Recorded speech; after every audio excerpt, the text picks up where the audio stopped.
Tapi ingat dengan catatan si Roy. Sebagai dukungan kamu terhadap channel ini, silakan subscribe dan nyalakan lonceng notifikasi.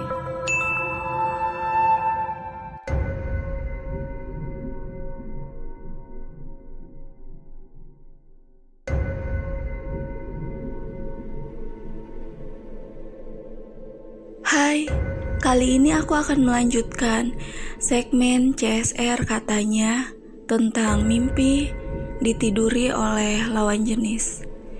Dan di segmen kedua ini aku mau menceritakan pengalaman dari teman aku. Dan ya, langsung aja ya.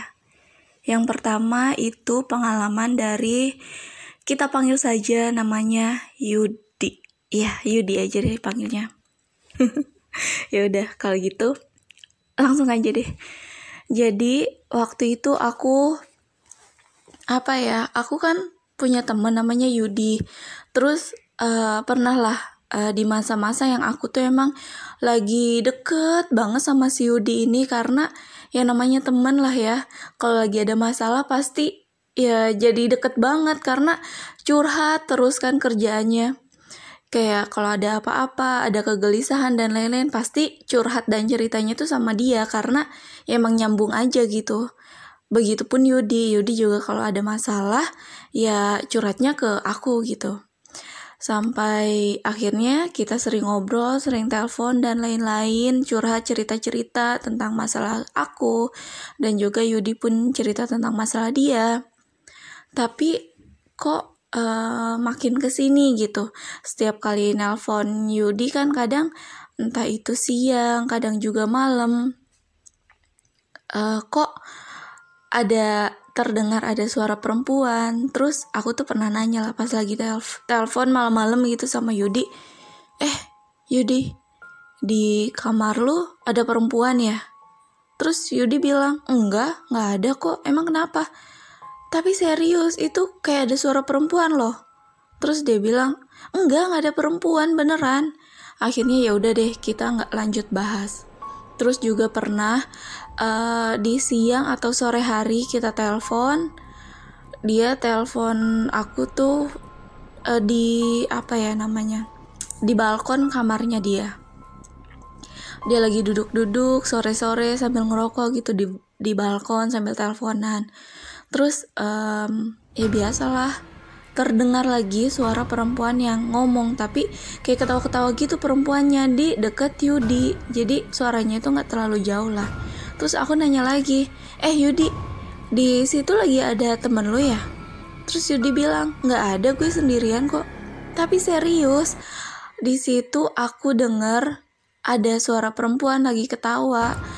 Tapi ya udahlah, kita nggak bahas lagi, mungkin aku salah dengar dan lain-lain. Sampai akhirnya di malam hari aku teleponan lagi sama dia. Ini di malam keberapanya aku lupa, karena nggak setiap kali kita teleponan ada sesuatu yang janggal gitu, jarang-jarang aja. Sampai telepon ke sekian kalinya gitu di malam hari. Yudi, serius? Aku dengar di situ ada suara anak kecil dan suara perempuan. Tapi kita tuh harus bahas ini, karena udah beberapa kali kita telepon, aku dengar suara perempuan ketawa, dan sekarang tuh ada suara anak kecil. Terus akhirnya kata Yudi, tapi serius, Roy, di sini tuh nggak ada anak kecil dan nggak ada perempuan, ada juga nyokap gue, itu pun di bawah.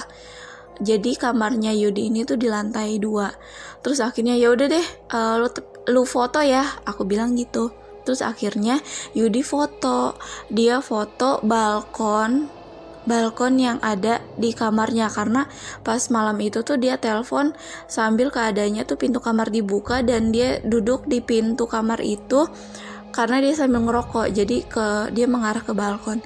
Pas di foto aku lihat di situ ada 3 anak kecil.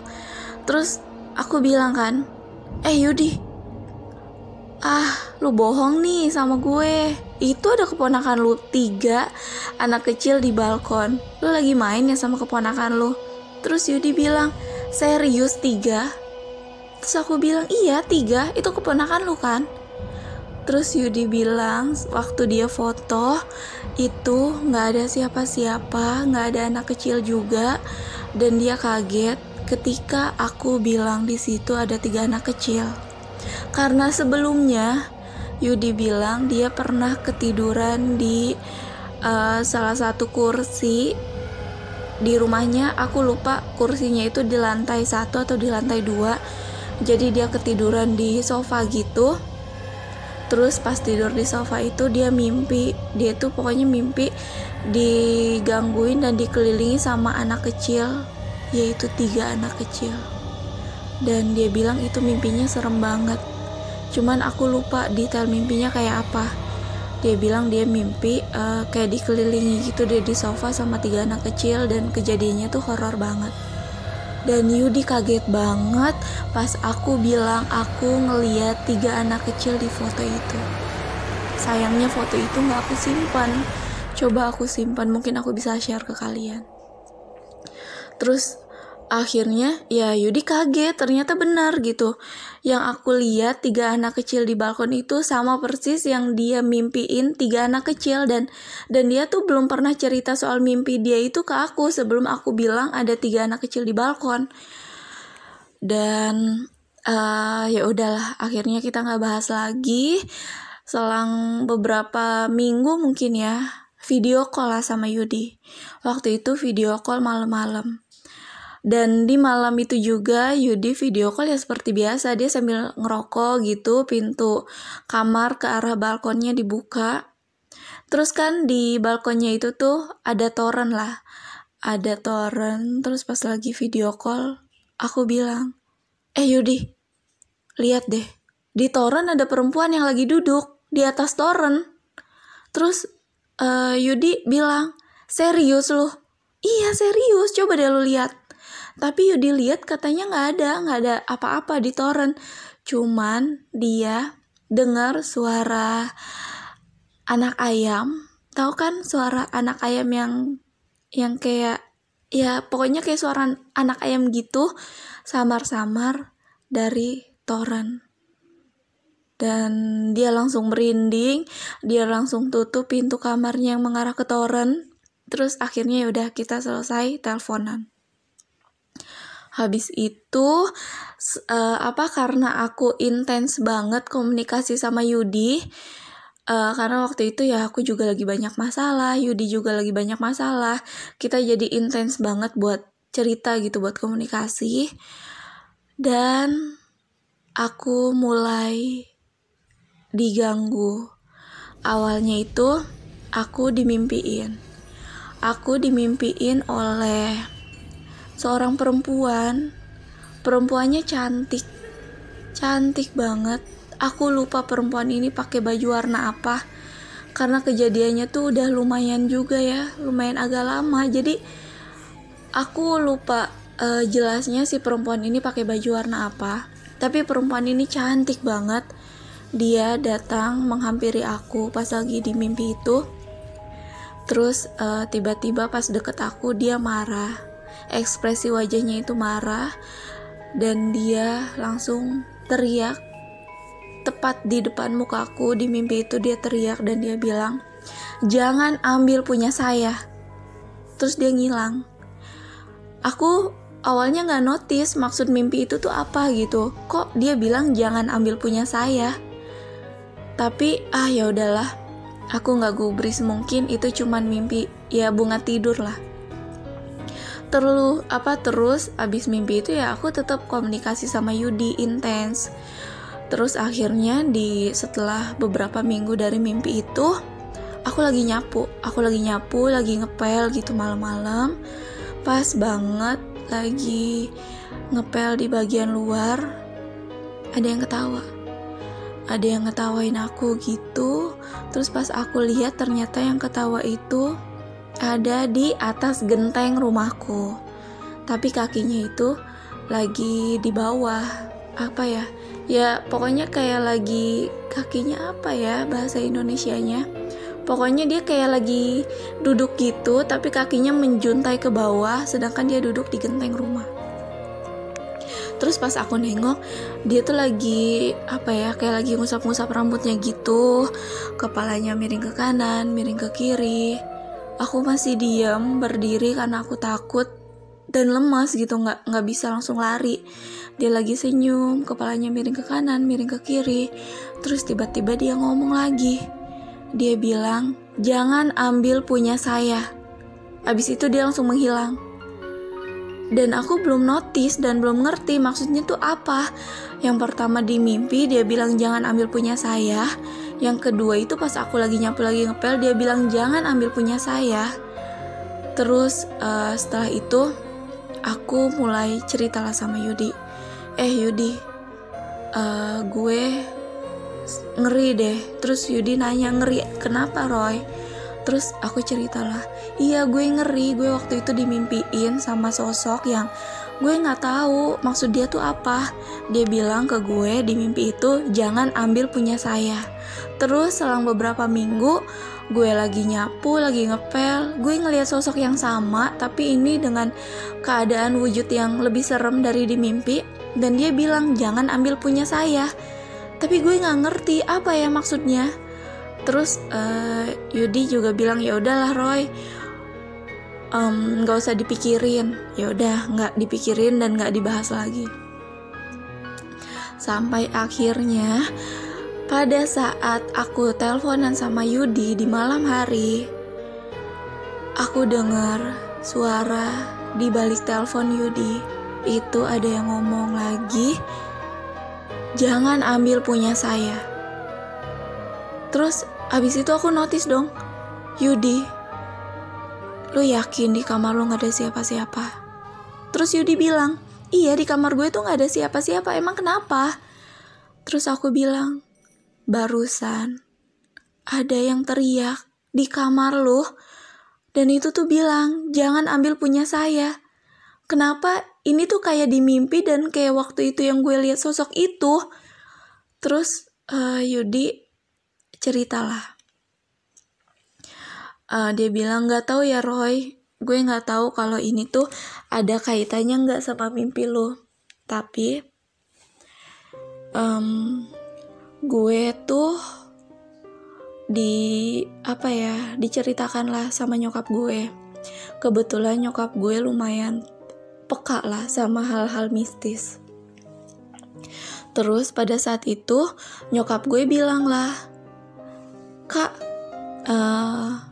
beberapa malam yang lalu ada kuntilanak datang masuk ke kamar mama. Terus kuntilanak itu minta izin sama mama buat deketin kakak. Tapi mama gak ngizinin. Terus mama usir aja tuh kuntilanak.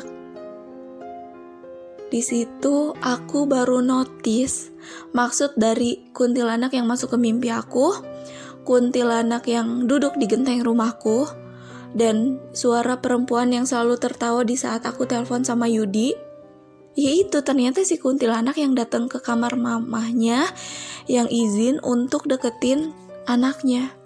Terus aku nanya lah, Yudi, kamu sering gak mimpi tidur atau ketemu sama perempuan yang lu idam-idamkan terus kalian melakukan hubungan suami istri dan mimpi itu tuh intens? Terus Yudi bilang, iya Roy, iya bener banget, gue intens banget mimpi ketemu sama perempuan yang gue idamkan banget dan kita melakukan hubungan suami istri. Dan mimpinya itu tuh sering banget. Jadi kalau mimpinya jarang ya mungkin itu bunga tidur atau ya bisa dibilang mimpi basah lah ya.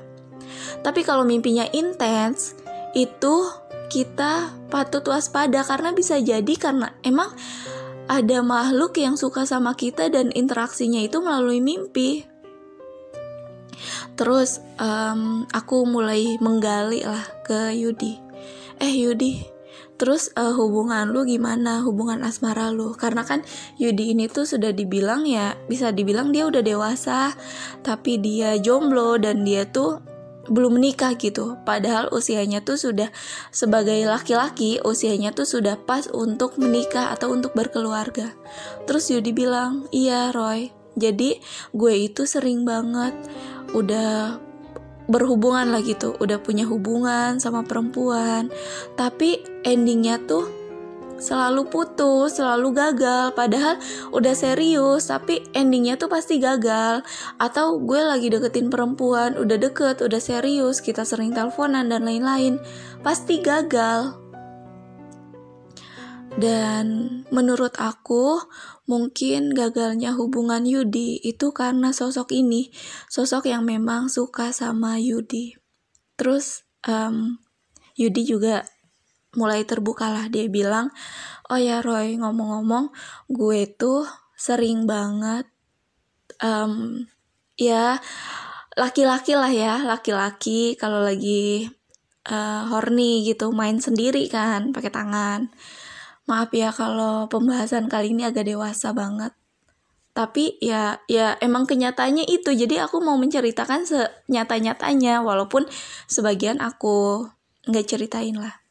Terus Yudi bilang dia sering banget melakukan itu, dan gak tahu kenapa di saat dia melakukan kayak gitu tuh dia ngerasa ada yang merhatiin dia gitu. Dan dia mulai intens banget, mimpi basah, mimpi ketemu sama lawan jenis, terus tidur bareng dan lain-lain. Dan ya itu, ternyata ada kuntilanak yang suka sama Yudi, yang selalu interaksi sama Yudi di mimpinya Yudi. Dan bahkan kuntilanak ini tuh datang ke mamahnya Yudi dan izin untuk deketin Yudi. Terus akhirnya ya udahlah, kita intens lagi ngobrol-ngobrol, dan aku tuh waktu itu kita telepon. Yudi kan nggak pernah fotoin kamarnya Yudi, dan aku pun nggak pernah masuk ke kamarnya Yudi. Terus aku bilang lah sama Yudi, Yudi, mulai sekarang coba deh kamar lu bersihin kotor-kotor bekas abu-abu rokok atau botol-botol bekas minum lu, pokoknya sampah-sampah dan lain-lain, coba deh lu bersihin. Terus Yudi nanya, loh lu tahu dari mana kalau kamar gue kotor, ada bekas abu-abu rokok dan botol-botol bekas minum dan lain-lain, lu tahu dari mana? Kan lu gak pernah masuk ke kamar gue, selama video call pun paling yang lu lihat ya background tembok doang, lu nggak pernah lihat kamar gue, lu tahu dari mana? Terus aku bilang lah, nggak tahu, waktu itu aku lagi diem, tiba-tiba aku bisa melakukan astral projection, yaitu aku keluar dari tubuhku sendiri. Nggak tahu kenapa, karena aku lagi kepikiran sama kamarnya Yudi dan aku pengen ngeliat kamarnya Yudi. Aku tiba-tiba keluar dari badanku sendiri dan masuk ke kamarnya Yudi. Aku melihat betapa kacaunya kamarnya Yudi. Dan aku juga gak tahu kenapa aku bisa kayak gitu. Dan sebenarnya gak sengaja juga, tiba-tiba aja gitu. Kayak di luar dari kendali aku. Terus aku bilang sama Yudi, ya itu mungkin salah satunya ya karena kamar lu kotor, lu jorok, jadi ya dia juga suka di kamar lu. Terus akhirnya Yudi mulai bersihin kamarnya dan lain-lain. Terus habis itu ya udah, aku selama teleponan sama Yudi udah nggak pernah dengar suara si perempuan itu. Paling dengar sesekali, itu pun suara laki-laki, kayak suara laki-laki yang suara gitu. Jadi suara laki-laki yang lagi kayak gitu, cuman suaranya tuh berat gitu, kayak suara bapak-bapak. Tapi Yudi bilang di rumahnya itu tuh gak ada bapak-bapak, dan memang ayahnya Yudi sudah meninggal dunia. Terus karena aku masih intens komunikasi sama Yudi, sampai akhirnya pas teleponan itu selang kayaknya beberapa bulan kali ya, beberapa bulan gitu kita intens. Aku nelpon lagi sama Yudi, terus aku ngomong, Yudi, tahu nggak? Apa? Kata Yudi, gila Yudi, kepala gue gatel banget, kayak banyak kutunya, tapi nggak ada kutu di kepala gue. Terus Yudi bilang, terus gimana ceritanya kepala lu gatel tapi gak ada kutunya? Coba periksa baik-baik, mungkin ada ketombe atau apa gitu makanya kepala lu gatel. Terus aku jawab, gak ada apa-apa Yudi, beneran kepala gue tuh gak ada ketombenya, gak ada kutunya, tapi gatel banget. Cuman sebelum kepala gue gatal, sebenarnya gue mimpi sesuatu. Terus Yudi nanya dong, emang lu mimpi apa Roy? Terus aku ceritalah, iya, gue tidur, gue mimpi, gue lagi di mobil. Jadi gue lagi nyetir di dalam mobil, tapi di sebelah gue itu ada perempuan. Ada perempuan di sebelah gue. Perempuan itu cantik. Terus pas gue lagi nyetir gitu, nggak tahu di jalannya tuh apa, karena jalannya tuh nggak familiar. Lagi di jalan nyetir mobil, di sebelah gue tuh perempuan lagi ketawa, kita lagi ngobrol. Si perempuan itu tuh lagi curhat tentang dia menyukai seseorang, dia lagi curhat ketawa-ketawa, dan tiba-tiba mukanya dia tuh serem. Dia mulai garukin kepalanya, dia mulai garuk-garuk kepalanya kencang banget. Terus dia itu abis garuk-garuk kepalanya tuh dia langsung mengepal tangannya dari kepalanya. Dia kasih lihat kepalan tangannya ke aku. Ternyata di kepalanya itu kutu, bener-bener kutu sekepal tangannya dia. Terus dia lempar kutu itu ke kepalaku. Dia tuh langsung ngetawain aku, bener-bener ngetawain aku dengan mukanya yang serem banget. Dia bilang, siapa suruh kamu ngambil punya saya? Ya gak tahu kenapa di mimpi itu tuh yang aku lagi nyetir, tiba-tiba kepalaku tuh penuh dengan kutu, sampai sekujur tubuhku tuh penuh dengan kutu. Dan abis itu aku langsung kebangun, aku langsung istighfar, aku langsung sholat malam. Dan iya, abis itu kepalaku jadi sering gatal, sering banget gatal. Dan setelah itu aku bilang sama Yudi, coba deh Yudi, ibadah lu perkuat, coba lu minta sama yang di atas untuk dilancarkan jodohnya dan lain-lain, dan dijauhkan kalau memang ada yang suka sama lu dari bangsa mereka gitu. Dan setelah itu aku mulai sedikit menjauh dari Yudi, karena ya udah gitu loh, namanya teman kan kadang kita intens komunikasi, tapi kadang juga kita agak jauh, tapi ya masih komunikasi tapi udah gak intens lagi. Dan setelah aku mulai tidak intens komunikasi dengan Yudi, aku sudah tidak mimpi atau bertemu dengan makhluk itu lagi, dan kepalaku pun lambat laun sudah tidak gatal lagi. Ini gak tahu sih ada hubungannya dengan Yudi atau enggak, tapi ya itu yang terjadi. Dan juga ada satu lagi kejadian temanku.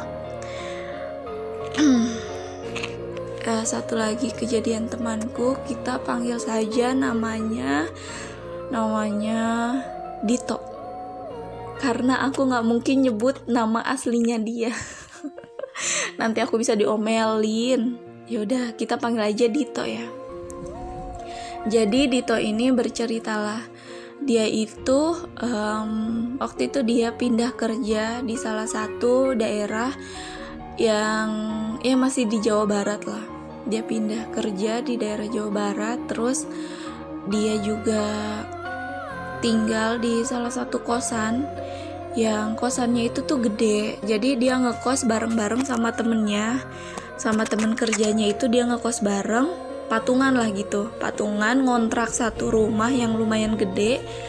Rumahnya bagus, gede, udah ada barang-barangnya. Mereka ngontrak bareng patungan dengan harga yang bisa dibilang murah. Mereka ngontrak berempat, dan mereka itu satu kantor di salah satu bank lah. Terus mereka ngontrak berempat, tapi ya gitu, namanya anak muda lah ya, cowok, kadang gak pulang ke kontrakan, atau kadang ya pulangnya pagi, kadang pulangnya malam, kadang juga ya entahlah apa gitu.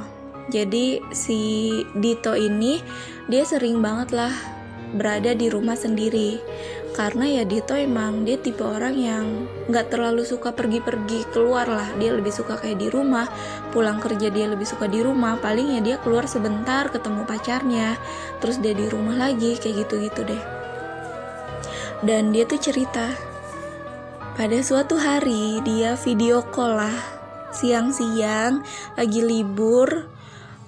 Dia juga lagi nggak pulang ke rumahnya, karena kan rumahnya itu di kayak di kota yang berbeda dengan tempat kerjanya dia. Kadang-kadang di saat libur ya dia pulang ke rumahnya gitu. Cuman kadang juga kalau dia lagi mager ya dia tetap stay aja gitu di kontrakan. Sedangkan beberapa temennya ya pulang. Dia lagi stay di kontrakan, dia video call lah sama pacarnya. Terus lagi video call gitu siang-siang, pacarnya marah tiba-tiba. Pacarnya bilang, "Oh gitu ya kamu?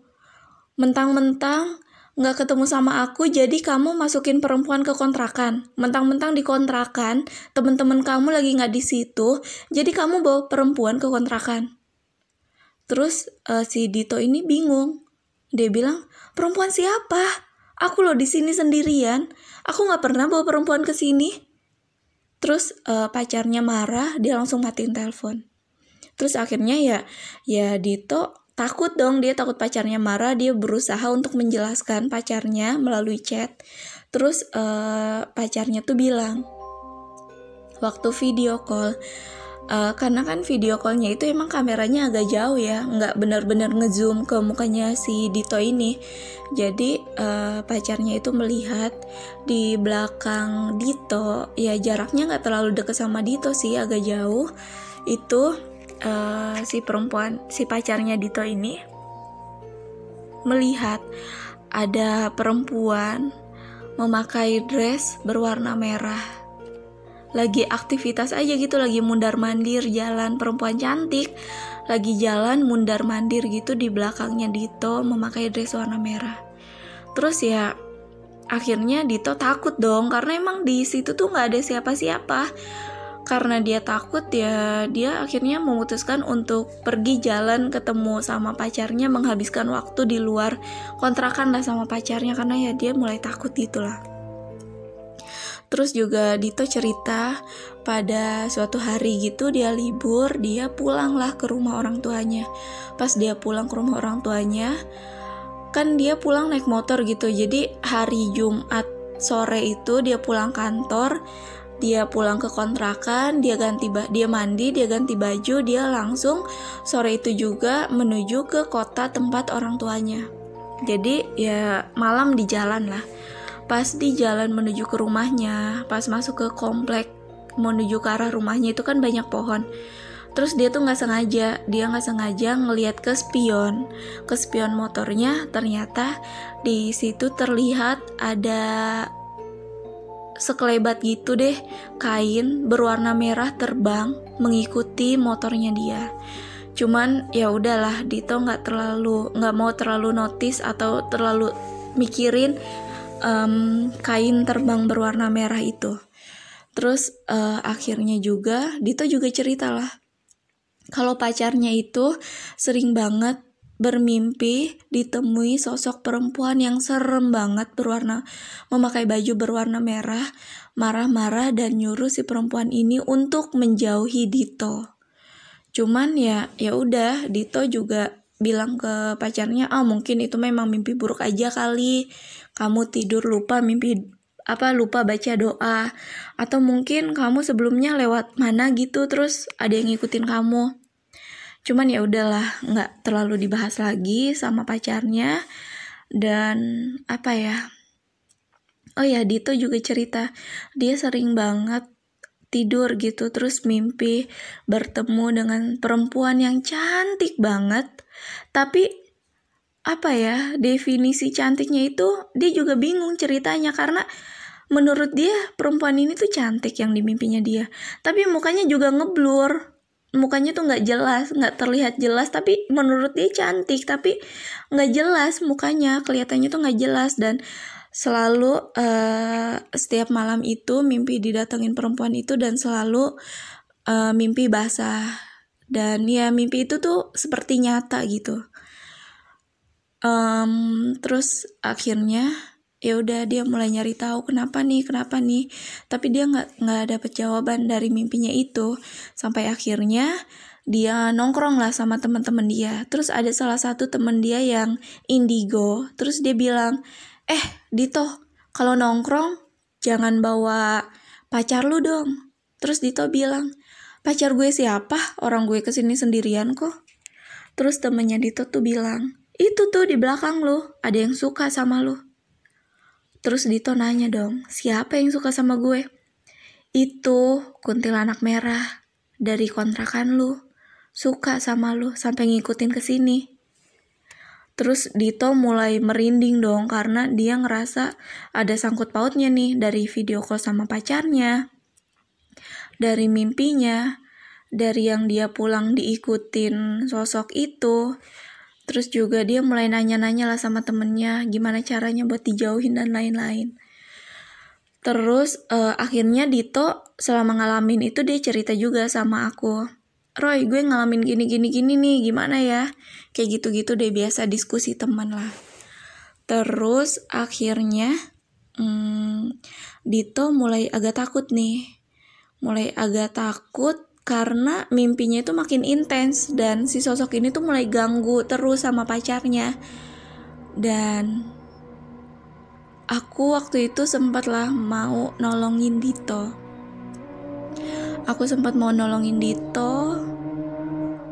Dan saat aku selesai chat sama Dito malam-malam, aku inget banget di ruang tamu malam-malam aku chat sama Dito tentang sosok itu.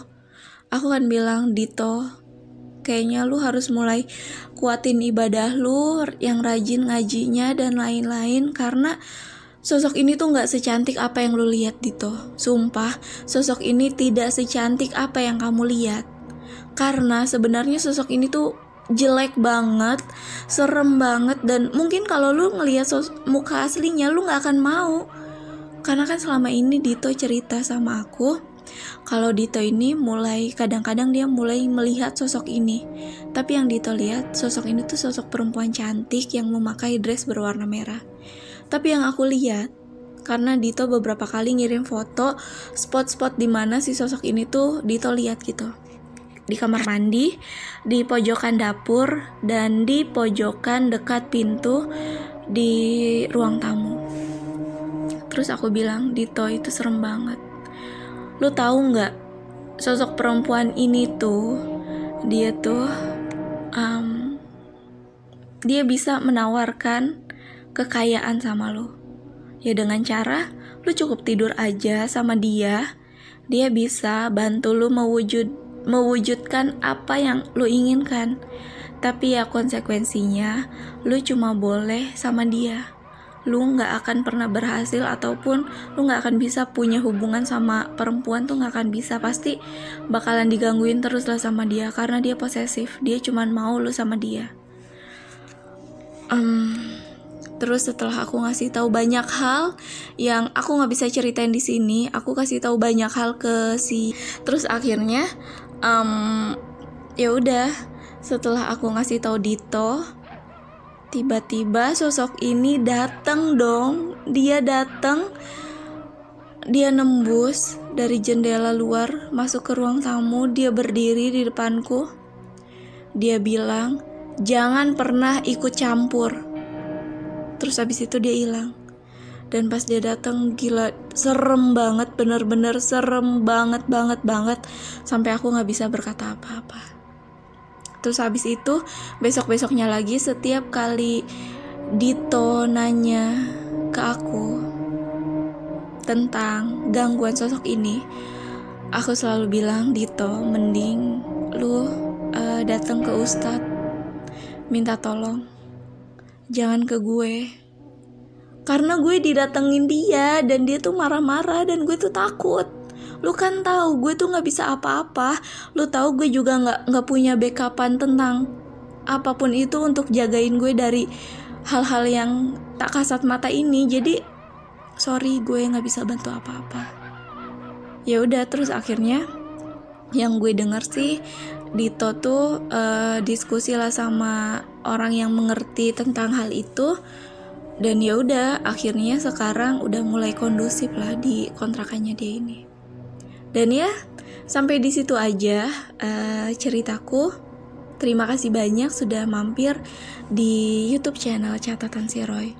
Untuk Yudi dan Dito, terima kasih banyak karena ceritanya sudah mau di-share di sini, walaupun dengan syarat nama kalian gue sensor. Terima kasih banyak semuanya.